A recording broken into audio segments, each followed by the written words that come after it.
the Accessible Technology webinar series, and we're here today to talk about web accessibility. My name is Terrill Thompson. I use he, him pronouns, and I am the manager of the IT accessibility team, which is part of UWIT Accessible Technology Services. And web accessibility is a big part of what we do. We provide trainings and resources and consultation on web accessibility, in addition to all sorts of other technology accessibility issues. And part of Accessible Technology Services is the Do It Center, which stands for Disabilities, Opportunities, Internetworking Technology. And many, many years ago, with a grant, the Do It Center created a demo site specifically for exploring web accessibility. And so that's kind of the heart of what we're going to be looking at today. We're going to cover a lot of different topics related to web accessibility. We're going to do so using the Accessible University demo site. So before we do that, I'm curious if we could see a show of digital hands. How many people are already familiar with the Accessible University demo site or have seen that at some point? So just use reactions to raise a hand or give me a thumbs up or something to that effect. Okay, so not many. Looks like Sandra, Bell, Mary Colleen, and of course Accessible Technology Services is familiar. And Gaby, but the rest, it sounds like maybe this is new to you. So I'm gonna share my screen and launch a few slides via PowerPoint, and then we'll just jump right into the demo.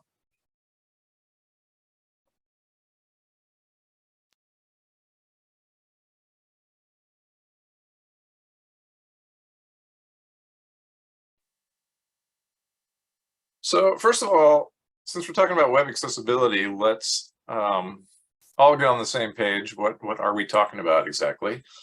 Web accessibility is essentially creating a website that works for all users and creating a website that complies with web accessibility standards. So there are two pieces to that.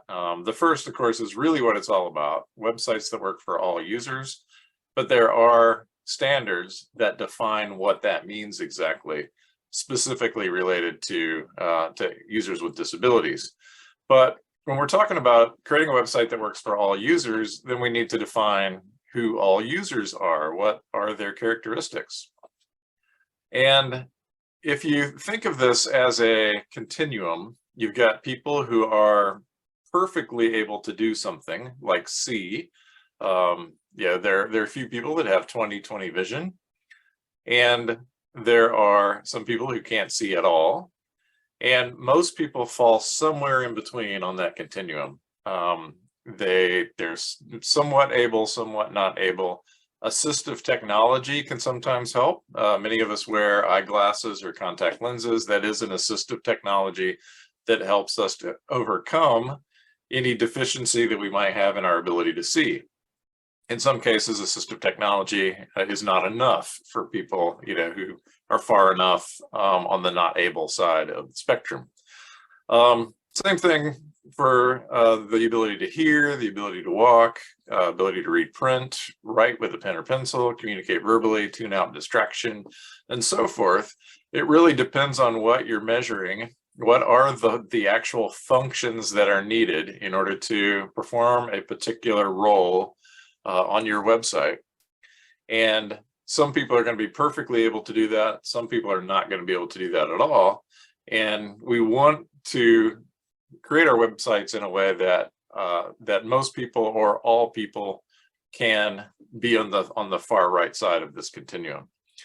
So what does that mean from a practical standpoint? That's where the web accessibility standards come in. And they define exactly what it is that we need to do in order to ensure our websites work for all users.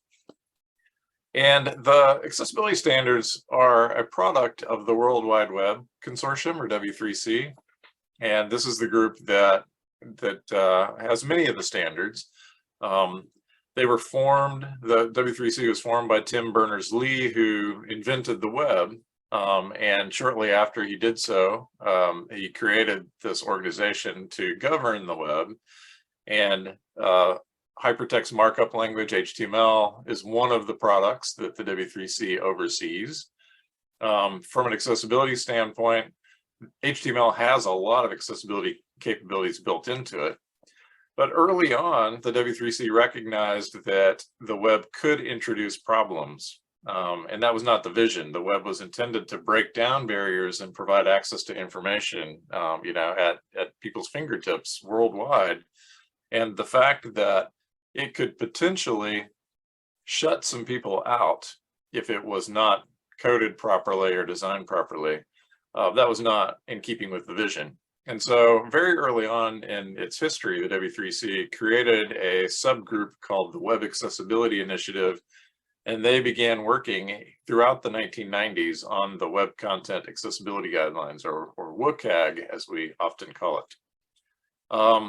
And they also have more recently created a specification, a specific markup language called ARIA, which stands for Accessible Rich Internet Applications, which supplements HTML and fills in some of the gaps where with HTML alone, you cannot have accessibility.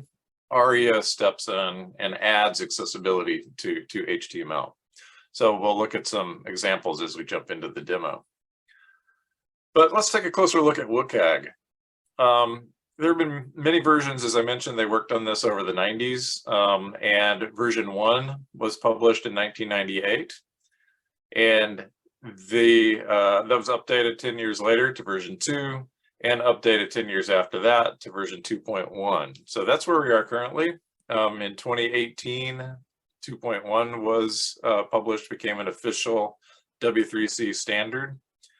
And it is widely accepted as the accessibility standard, not just for the web, but for anything digital that has a user interface. Most of the principles apply. And each success criteria within WCAG, which are the deepest level checkpoints, the very specific things you need to do in order to ensure your websites are accessible. There are 78 of those, and they're all assigned a level. So there are 30 that have a level A assignment, 20 that are level 2A, 28 that are level 3A. And early on, the question was, what is the appropriate level? What do we need to meet in order to comply with accessibility laws? And what has arisen from legal action, as well as from policies that have kind of arisen out of those legal actions, is that level 2A is the expectation that for everybody in higher education in particular, we're expected to meet level A and level 2A success criteria. So there are 50 success criteria, still a lot, but not quite as many as 78. So what are those? What do they mean exactly? That is what we're going to explore today, and we're kind of just going to do that by walking through this demo site and looking at problems and trying to identify problems, and then thinking about what might be the solutions to those problems, and then we're going to see those solutions implemented. So the Accessible University demo site was created originally in 2002. So if you think back to those WCAG dates, that was WCAG 1.0. The very first version had just been released in 1998. So this was really early on in the days of web accessibility. The Do It Center was a partner in a project from the U.S. Department of Education called Access IT. And we created a before page that had accessibility problems, and we created an after page that had all of those accessibility problems fixed. And then we created a middle page that was sort of an explained. Oops. I think I just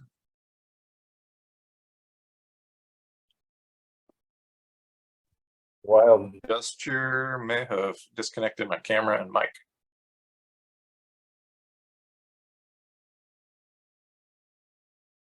Okay, am I back? Can somebody confirm that I am back? We can hear Yeah, you. you're back. Okay, you can hear me, but you can't see me. Is that true? That is Correct. true. I can't see you. Oh, Oh, there you are. You're back. I can't hear you now. Your audio's gone now.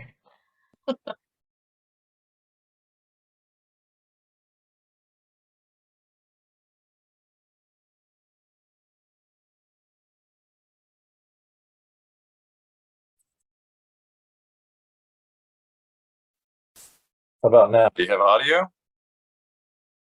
Yes, we have audio. Yes. You have audio and you have And we video. can hear you. Yay. The whole package, all of All it. right. Well, I'm going to try to keep the wild gestures to a minimum. And we will continue on. So the demo site was updated recently, just last year. We did a 20th anniversary edition because obviously after 20 years, some of the issues that we were demonstrating were not, current, and so we updated it so it's more sort of consistent with today's web and today's accessibility solutions. And that is funded by a new project from the National Science Foundation called Access Computing. So the last slide here just has links to a few resources. One is the Accessible University demo site. That is at uw.edu/accesscomputing/AU. The other is our accessible technology website at uw.edu/accesstech, where we've got all sorts of things related to web accessibility and other IT accessibility issues. That kind of is our hub for sharing information and resources about IT accessibility for the UW community. And on that site, there is a tools and resources page that lists some of the tools I'm going to be demonstrating. Actually, I'm going to be demonstrating some of the tools in that list. It's a pretty comprehensive annotated list, and I'll just show you a few of those that we use in testing web accessibility. And the last one is one that I highly recommend anybody who is developing websites to always have in a tab or at least in a bookmark so they can easily get to it. It is a resource from the W3C called the ARIA Authoring Practices Guide. And I'll show you why that is such a great resource towards the end.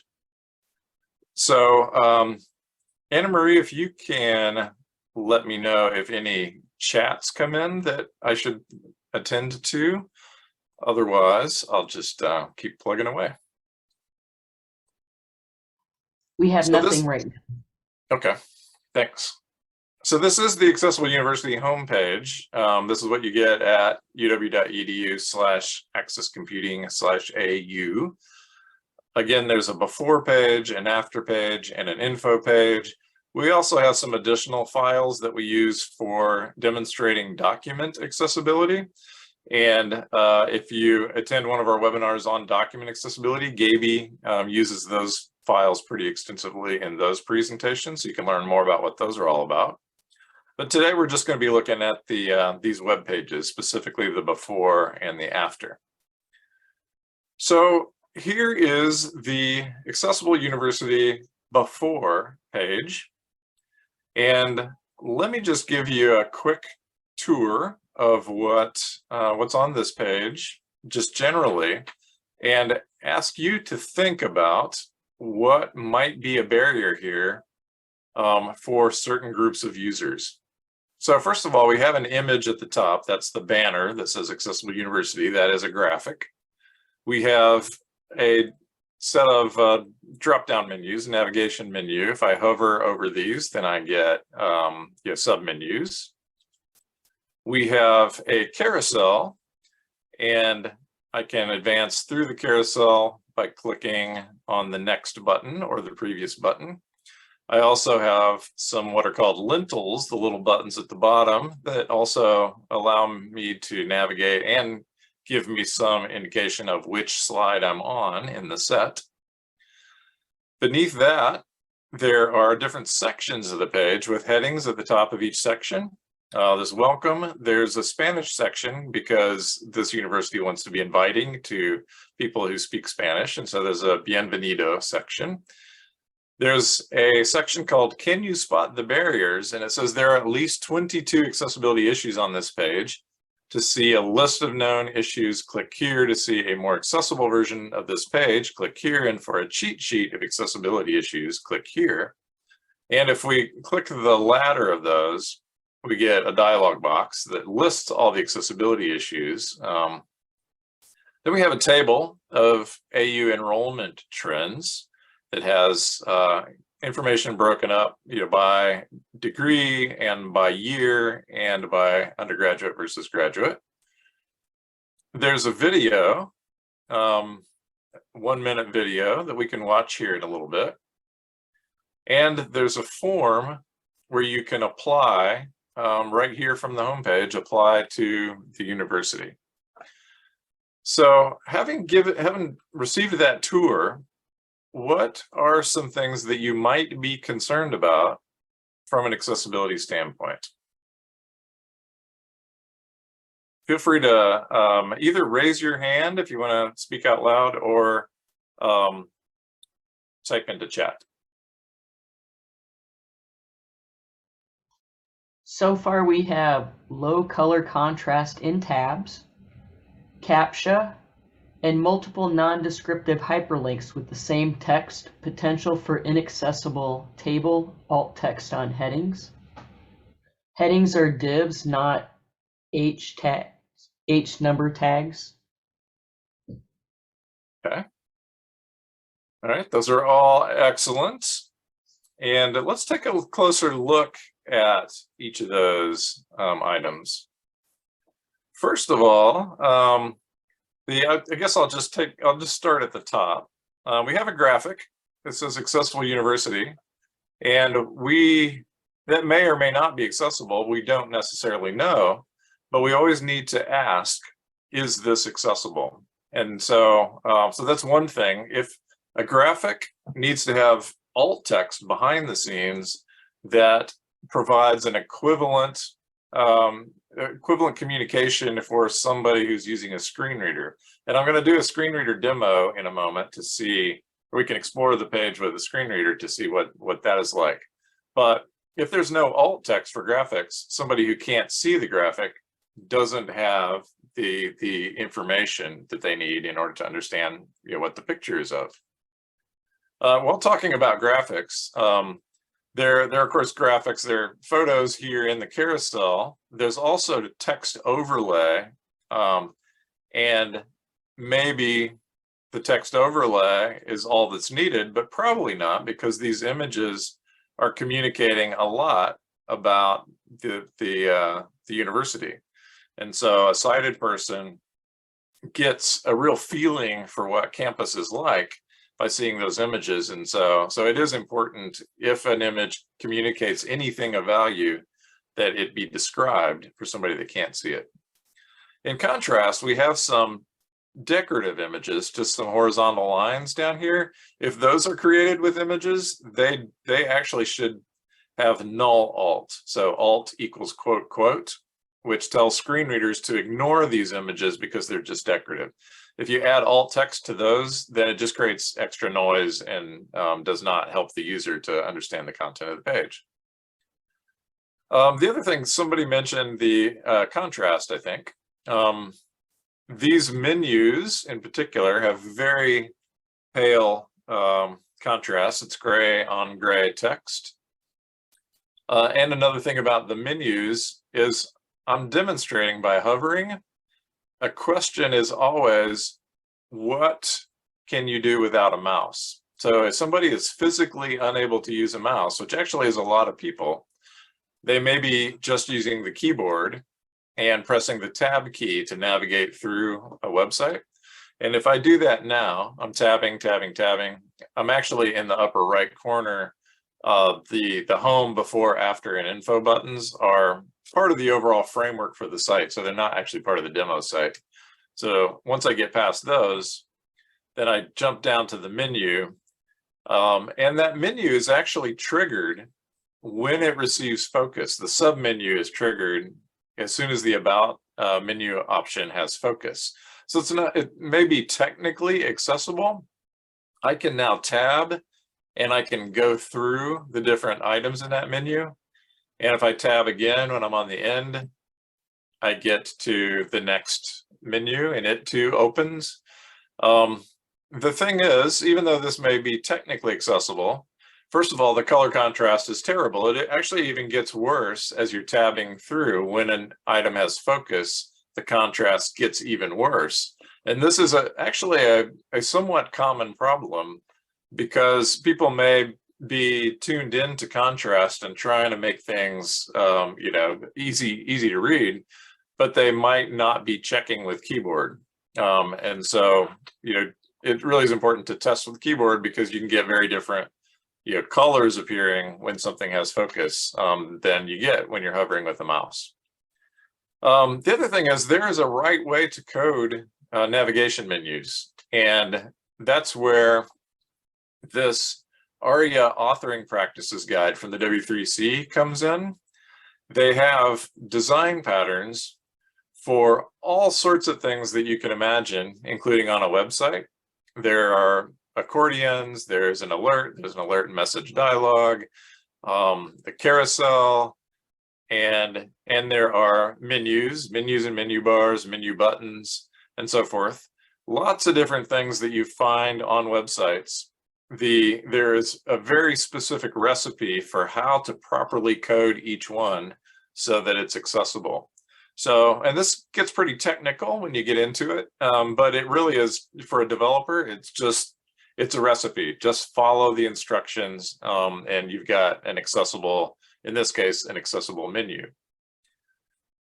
So the other thing, I just want to talk a little bit about the model, the keyboard model for menus.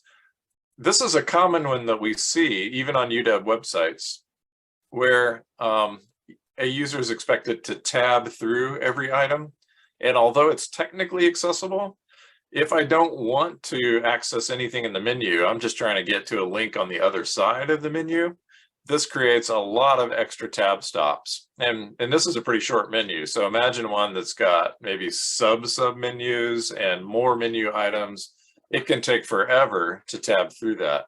And so the actual recommended model from the W3C includes a lot of different keystrokes, like escape should close the submenu now, and I should be able to arrow left and right through those top menus.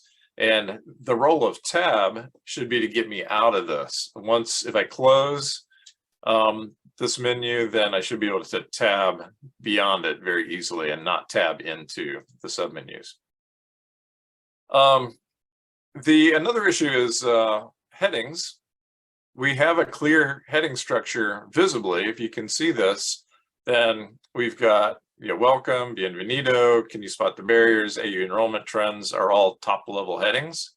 And I've got a tool installed here this is the accessibility bookmarklets, works in any browser.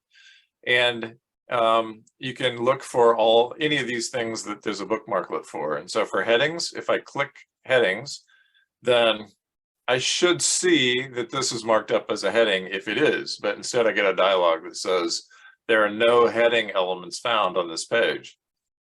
So that's a critical problem, because a screen reader user might want to navigate by headings. Just by pressing the H key, they can jump from heading to heading to heading and very easily see the outline of the web page and can easily jump to the section that meets their needs. That's going to be impossible on this site, because headings are not used at all, let alone appropriately. Somebody mentioned the click here links. The fact that they all say click here is very ambiguous. Link text should stand alone independently of context. And we'll see why that's important as we do the screen reader demo. If I'm tabbing now and I'm trying to give those focus, and I cannot tell which one has focus. So that's another issue with keyboard accessibility.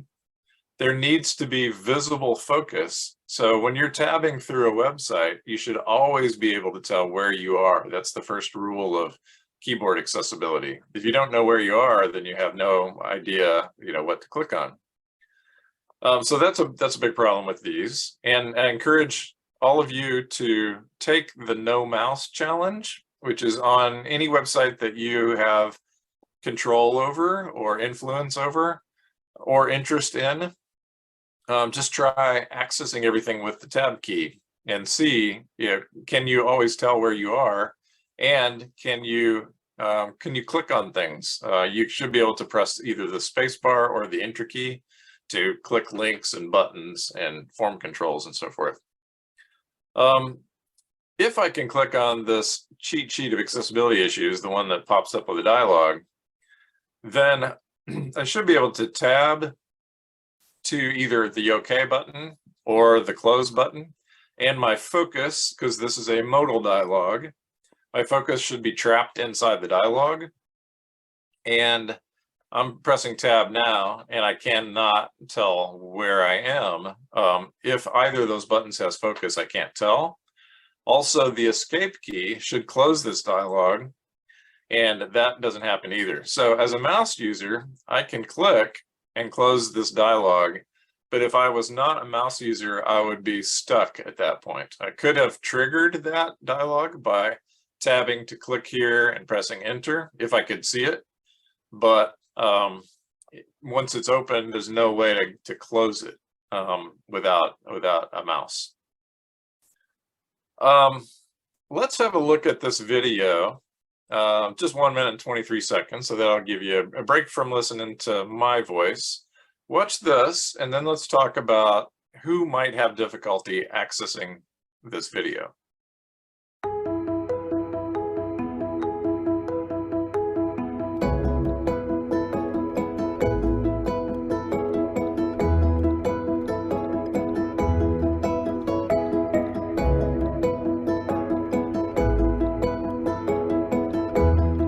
We prepare students for careers in the 21st century.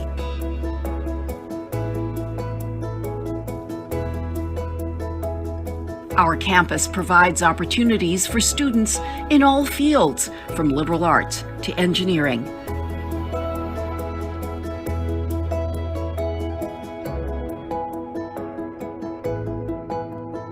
We are rich in tradition, but our students are immersed in cutting-edge research.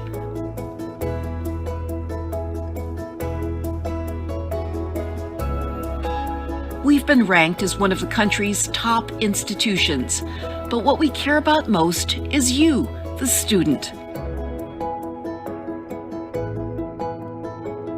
Imagine yourself here. You'll find challenges, you'll find a future, you'll find your community. Join us.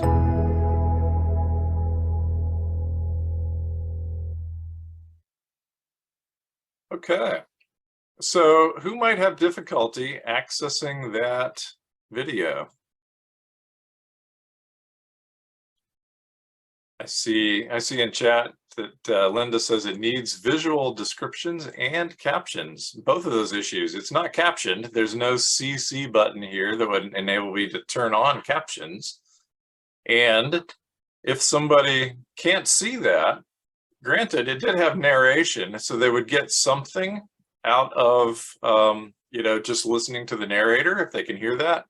But there's a lot of visual information as well in this video that, similar to the carousel up above, really gives us a deeper sense of what accessible university is like. And so if somebody is missing that visual information, then they're really missing, I would say 50% of the communication. So it's important that that be communicated to people that can't see it. And the technique for doing that is called audio description, and we'll have a demonstration of that on the after page. So jumping back up to the form,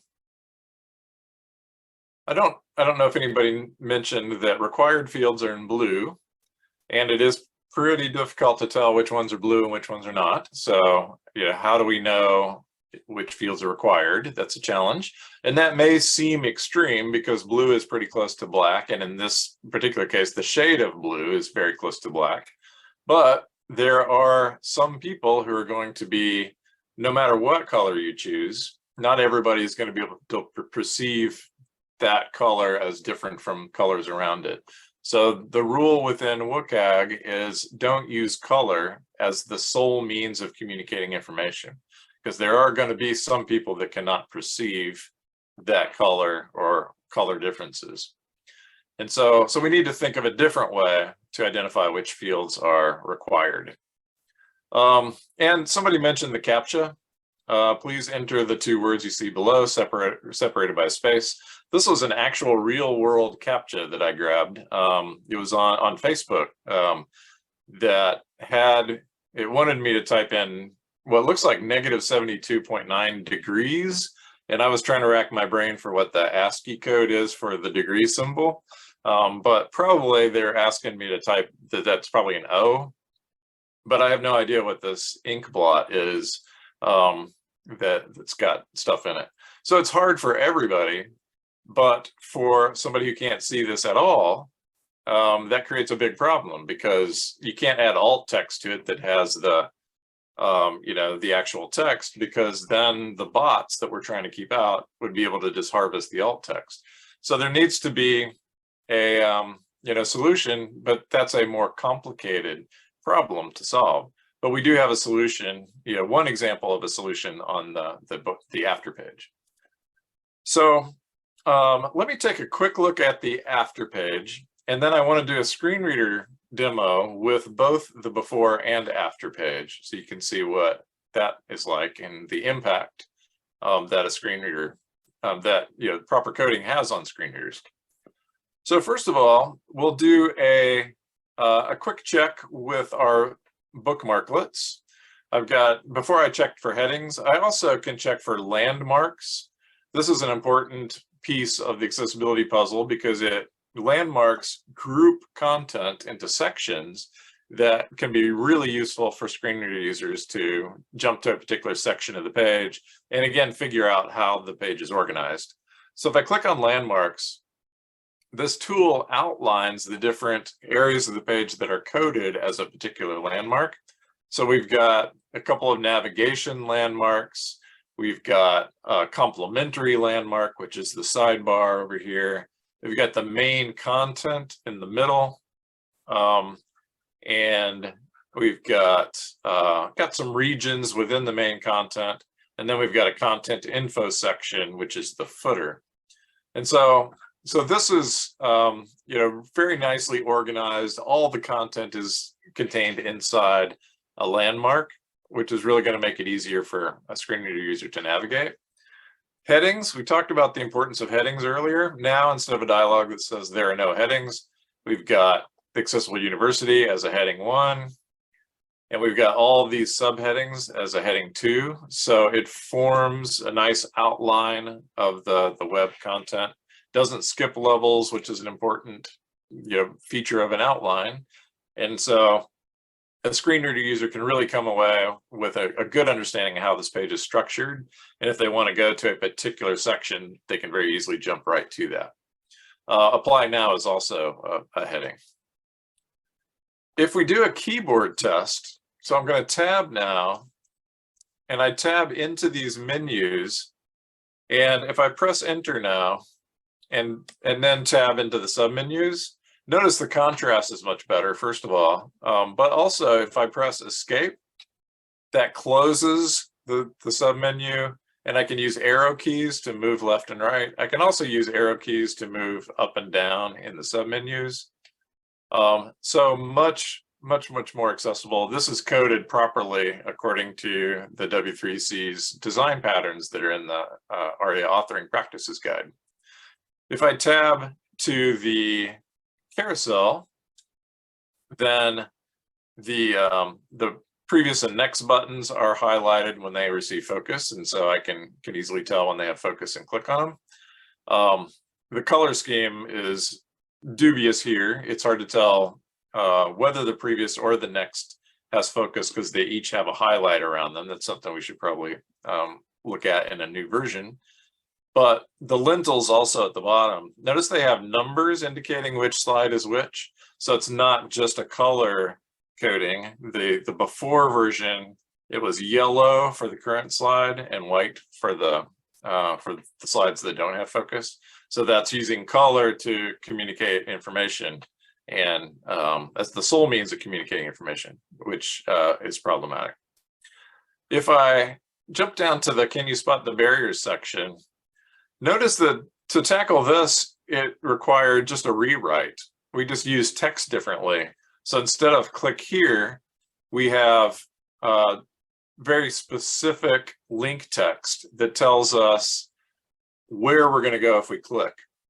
And so there's the info page, there's the inaccessible version, those are both links. And the short list of accessibility issues actually is not a link at all, it's a button, which is appropriate because it doesn't take us to a new page, it triggers some functionality.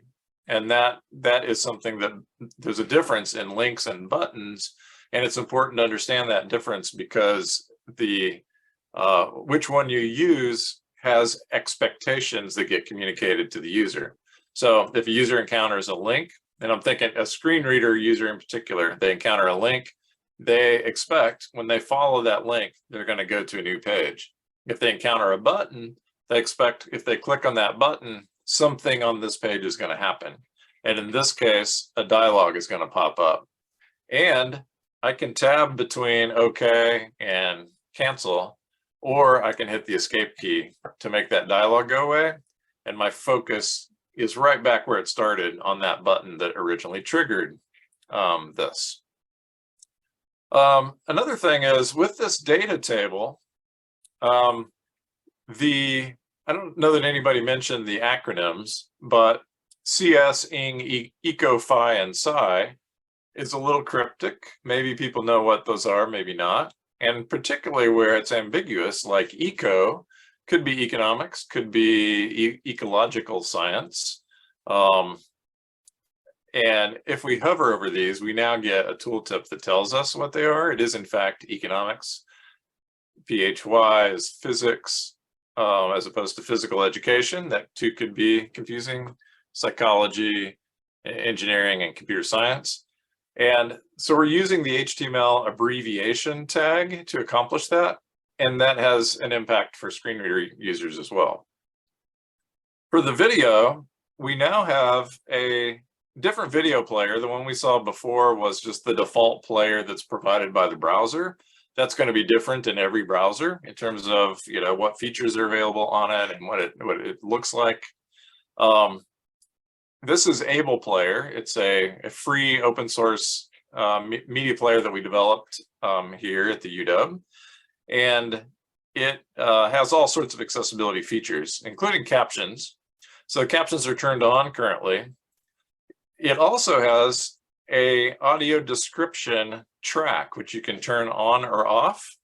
It is on currently, but we're going to watch this video now once again with captions on and the audio description on.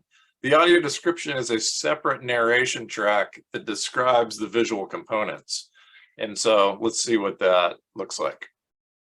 On a white background, a logo appears, Accessible University. An old brick building is covered in ivy. Students walking across campus. Students sitting on a green lawn beneath giant trees. We prepare students for careers in the 21st century. In a library, a long wooden bookshelf sits beneath towering stone walls. Our campus provides opportunities. So there you get a sense for what audio description is like. Those visual pieces are described. So for somebody that can't see it, they get that. And of course, we've got captions. All of this can be repurposed in Able Player into a transcript. And so, this is really handy because it's got all the content and we can jump right to a particular We've been section. ranked as one of the country's top institutions. So that's a nice thing about having these accessibility features is you get, some of that additional functionality that can be super helpful for everyone. So on the apply now form, we now have required fields communicated in various ways. We've got an asterisk with a legend that explains what that is for, what that means. But also behind the scenes, we're using the HTML required attribute, which explicitly communicates programmatically that this is a required field, and then browsers will perform some functionality related to that. If we skip these fields and submit, then we should get an error message, and that should be an accessible error message. I'll show that with a screen reader just to give you the full sense of that. Also, notice the CAPTCHA replacement. No longer do we have to figure out some funky characters, but there's a word puzzle: cow, pizza, car. Which of these has more than 3 letters? Hopefully that's easy enough for all humans to figure out, but hard enough that bots will have trouble figuring that out. So that's not necessarily the solution for keeping bots out, but it is a possible solution. So just encouraging you to think creatively about problems like that.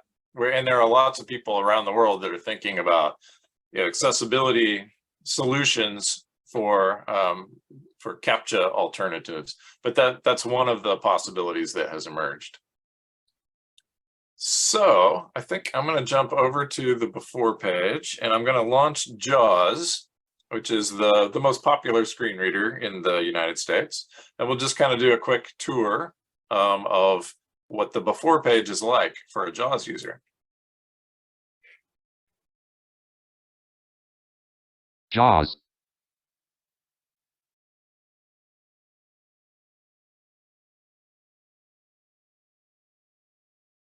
Screen sharing meeting controls to accessible university demo site inaccessible version Google Chrome accessible university demo site inaccessible version accessible university demo site inaccessible version 123,456,789. graphic.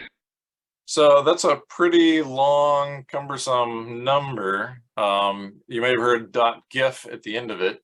So this is an image file. It does not have an alt attribute, does not have alt text. And a screen reader, depending on how it's configured, sometimes this is off, but JAWS will read, and other screen readers will read the file name as an alternative when there's no alt text. And that, with file names often do not communicate much about the content of the image, and so it's not going to be a suitable alt text. So if we go down then to the menu, demo site menu navigation region. Actually, let me try jumping through the headings. I'll hit the H key, which should take me to the first heading on the page. There are no headings on this page. It says there are no headings on this page, so I'm out of luck. If I hit R for regions, that'll take me to the various landmark regions. Link graphic Creative Commons license content information. There are a couple of regions, but those are just part of the website framework. So the site itself has no regions. If I hit it again, R. Wrapping to top, demo site menu navigation region. Then I hit that one, but those are the only 2 regions on the page. So that's not going to help me to navigate through the rest of the page. If I go to list of visited link link info, down list real end. fast because it's the only option I have without headings. Demo site menu navigation region end. List of 4 items. Link about, link academics, link admissions, link visitors. So I do have access to those top level menu items, and they're identified as links, not as buttons. So it's a little misleading because it's not going to take me to a new page if I click it. If I do click it pressing the enter key. Enter accessible university demo site inaccessible version. Link visitors. It does not trigger the sub menu. So this is not an accessible menu. If I tab from here. Click here link. Notice that I bypassed entirely the carousel. So these are not really buttons. None of these user interface components are actually clickable items. They've been programmed to respond to a mouse click, but they aren't natively focusable or natively clickable, so they don't work with a keyboard and they don't work for screen reader users. I jumped down to click here, And if I tab again, Click here link. Click here link. Click here link. Click here link. that helps to explain why click here is a bad thing. I can also bring up a list of links. Links list dialog. Links list view. Click here. 9 of 14. So to this move is- to items, use the arrow key. This is a feature that's built into the screen reader. And so I can navigate down through this and go directly to a link. And a lot of times users are just looking for a link on a page, and so they'll use this. But in this context, we've got click here. Click here. 10. Click here. 11 of 14. We've just got a bunch of click here links. And why would I click on that? I have no idea what's going to happen if I click on that. Escape. If I click the Click third here. of Click here those, link. again, I shouldn't, but if I do, Enter. then I don't know what just happened. It didn't tell me that something happened because this is not a properly coded dialogue. And Horizontal line graphic. I can move around behind the modal with my screen reader, so it's not truly modal. And it's going to be really difficult or impossible for me to ever find that dialogue and give it focus and close it. Also, I'm on the horizontal line graphic. So as I mentioned earlier, that really should be hidden. It's just decorative. There's no reason to have alt text on that. So I'm going to have to cheat and click to get rid of the Accessible dialogue. universe. Let me jump up to the Spanish section. Accessible 100 dem list list Of course, I list of can't 4 use items headings to do this. X design prof horizon bienvenido. Accessible Universidad left parent UA right parent es una universidad ficticia y esta es su página de oficina. Esta página está diseñada para. So if any of you speak Spanish, this is not good Spanish. It's like somebody trying to speak Spanish who really doesn't know how to pronounce things. And that's because even though we may recognize this as Spanish text, JAWS is not smart enough to do that yet. So the lang attribute behind the scenes in HTML defines language of the overall page. That should be English because it's the prominent language that's featured on this page. And anything that deviates from that should have lang equals, in this case, ES for Espanol. And that would then tell JAWS, this is Spanish text, pronounce it like Spanish text. And JAWS, as it turns out, is multilingual. Most screen readers are. And so it can handle that. It just can't recognize it on its own. It needs that little bit of extra help. I'm going to jump down to the data table. Table with 11 columns and 4 rows. And I'll just kind of arrow through this. Last year, this year, CS, N, eco, phi, psi, CS, N, eco, phi, psi, under graph 1481. So far, we've probably been able to track where we are. And if we can make sense of those abbreviations, then we're still good. But now we get into a bunch of numbers.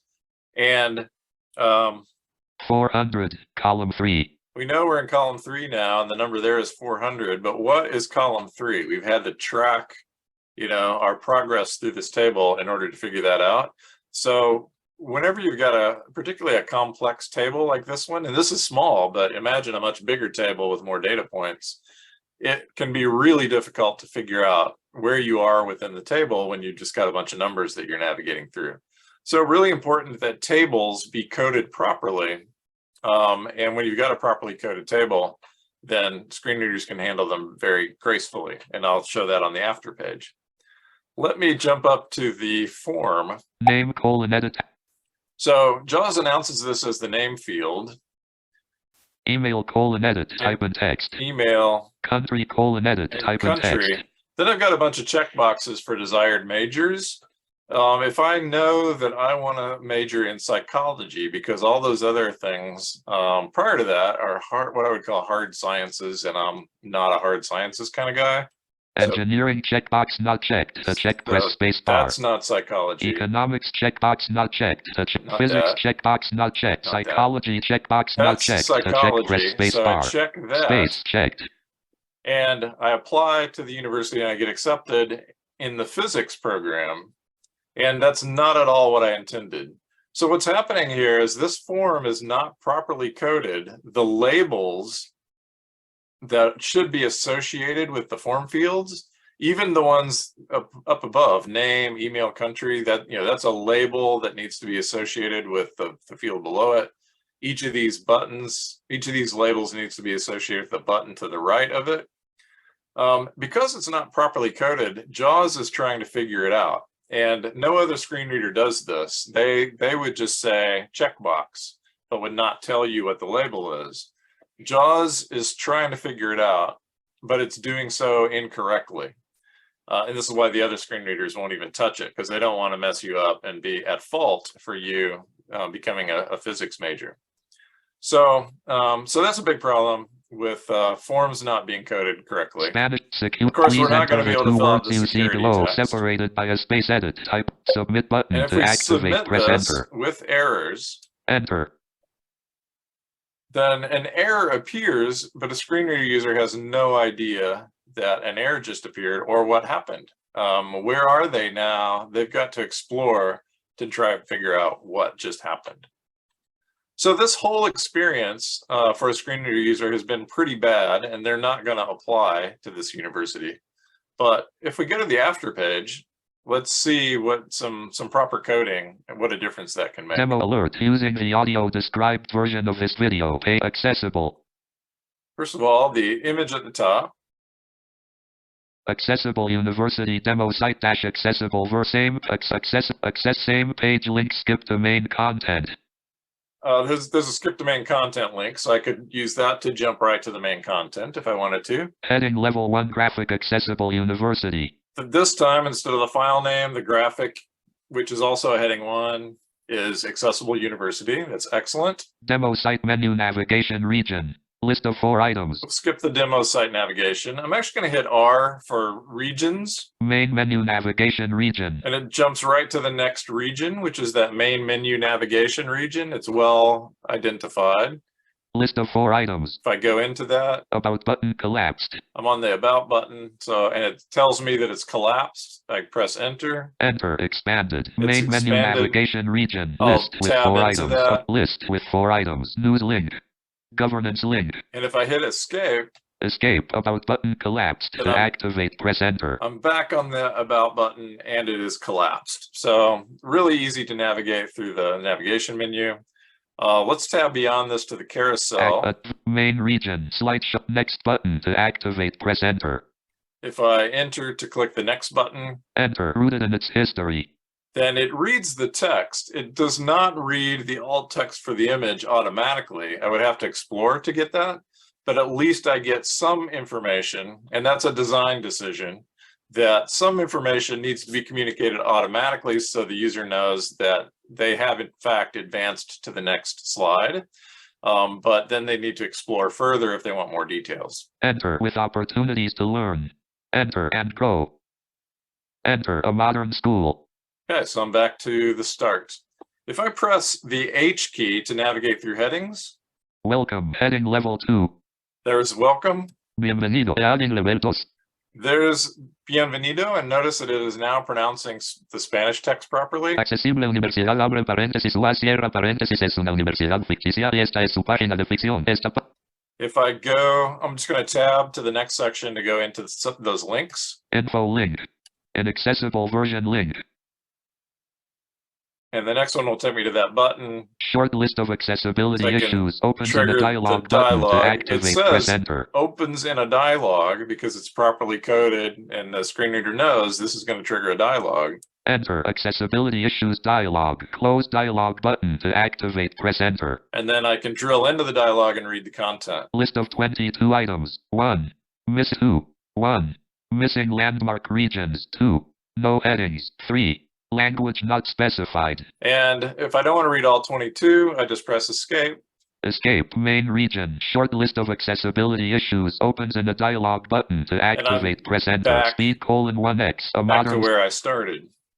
Now let me jump down to the table now. table with 11 columns and 4 rows. The last is econ, English, physics, psychology, Notice it's reading out the abbreviations. computer science, English, economics, physics, psychology, undergraduate, 1481. Now I'm in the data points, and I can use table navigation keys in JAWS, and it will read the headings associated with the cell that I move into. Last year English 400, last year economics 727, last year physics 747, column 5. So this table is properly coded in HTML, and you can see what a huge difference that makes for a screen reader user. So last, I want to look at the Apply now, complementary region, form. name edit required task pop-up, type in text. It tells me this is a required field because it has the required attribute. Email edit required.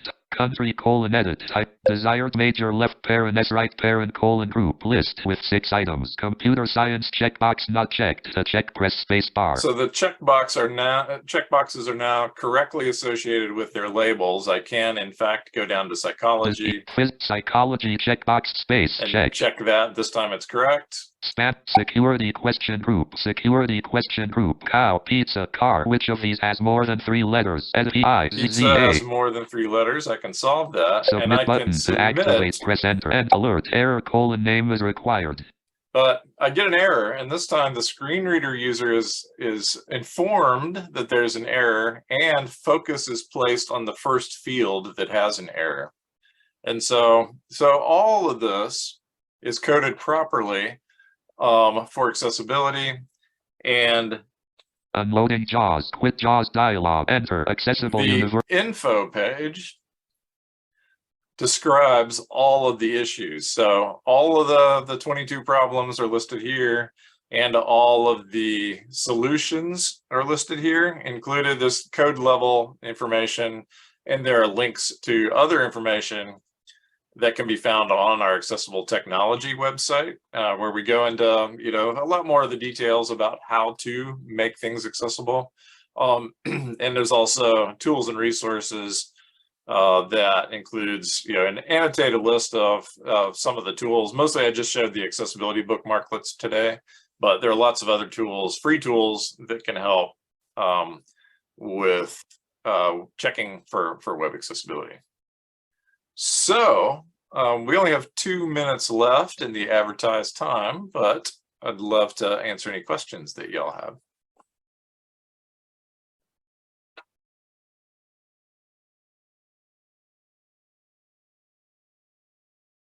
Could I ask, if we go to this website, can we see the back end of it? Like if we wanted to look at the HTML and the ARIA and everything like that? You can. Well, the info page explains everything, but if you wanted to look at the back end, you could use your dev tools inspector. If you know how to do that, then yeah, absolutely. Right click on an element and inspect it and see how it's coded.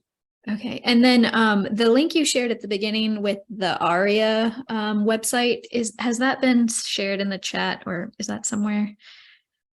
I don't know if it's been shared in the chat, but if not, somebody can easily punch that in. Looks like, yeah, it's in there, w3.org/WAI/ARIA. Perfect, thank you so much. Yeah, you bet.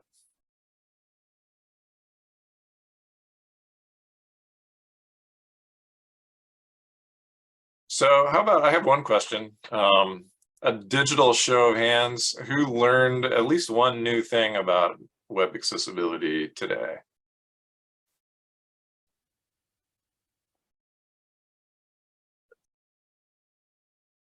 Cool. Got a few hands up, so that's good. Awesome. Well, I'm happy to answer. All of us in the Accessible Technology Services group are happy to answer questions at any time. So feel free to reach out to us. You can actually reach us via help@uw.edu if you ask a question about digital accessibility. Through that email address, it will get triaged to us, and we're happy to review websites, help out in any way, to answer your web accessibility questions. Awesome. Well, thanks for coming, everybody, and have a good rest of your day.